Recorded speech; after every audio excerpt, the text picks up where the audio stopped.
Hi, I'm Veronica with WatchMojo.com, and today fitness expert Shelly McDonald is giving us some tips and tricks so we too can have Tina Turner legs. Can you tell us a little bit about what we're about to see? I'm going to try to show you exercises that incorporate a lot of the parts of the leg, not just the typical quads and the glutes, but hamstrings, inner thigh, outer thigh, so that you don't have to do as many exercises, yet you get more bang for your buck per se, and exercises that can give you enough resistance that you don't need weights. Now, even though we want Tina Turner worthy legs, we should still work out our entire body, right? This is typical of women to go for their legs and their abs, okay? So from the waist down, that's what women want, and usually from the waist up is what guys want. But due to postural issues, neck pain issues, we need to work everything. So to get those Tina Turner legs, I'm gonna show you about 4 different exercises to help you get there. Now the first one is a squat, and it's a very functional exercise, and most people don't really know how to do a squat properly, but I'll show you how to start to learn. Simply take a chair and stand in front of it, and then put your feet about hip distance apart. So all you do is sit in the chair and stand up. Now key points to this is to look down and make sure that your knees don't pass your toes. Most people, when they do a squat, their heels come up and their knees go forward, and it can be really uncomfortable on the knees. This way you fire up a lot more of the glutes and the back of the thighs and those quadriceps. And then when you feel like you've got that movement, you get rid of the chair and you do it all on your own. Now when it gets to be a little too easy, that's when you start to pick up some weights. Another great exercise for the legs is the lunge. Now there's different phases to the lunge. You want to start with the stationary lunge.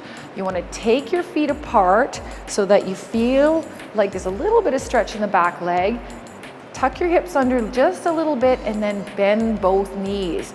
The knee does not go in front of the toe, and you balance on the back toe, and most of the weight goes into the thighs and the buns on the front leg.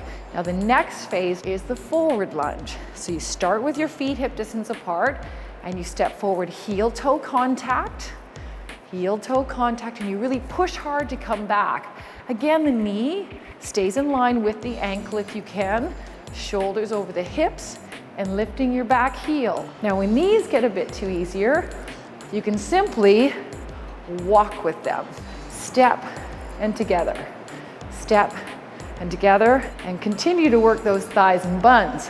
One more variation if you wanted to add inner thighs is step out and together, and out and together. Make sure that back knee, everything lines up straight forward so that you get that inner thigh pull.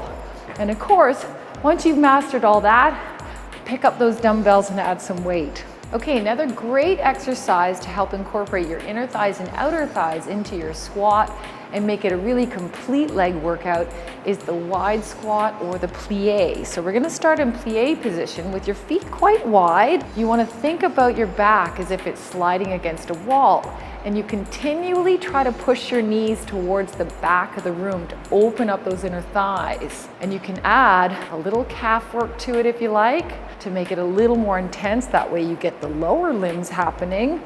And then if you want to make it more intense, drag the foot in and really fire up those inner thighs more. The next step, soccer kick, without moving those hips. And then when you want to add the outer thighs, you turn your feet forward and you kick up to the side.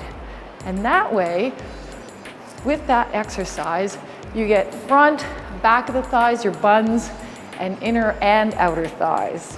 Here's a little exercise I like to do that you can do at home with a chair. Straight legs, shoulders down, arms out. You're gonna squeeze your buns and lift your hips.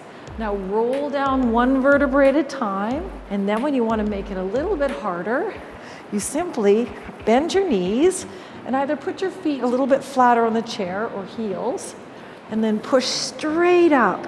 Keep your chin up and push all the way up. Now the third and hardest version is the one-legged. So you want one leg up and you want to push through that one leg, and the intensity is quite a bit more. So you're going to feel this exercise a lot through the hamstrings and the glutes.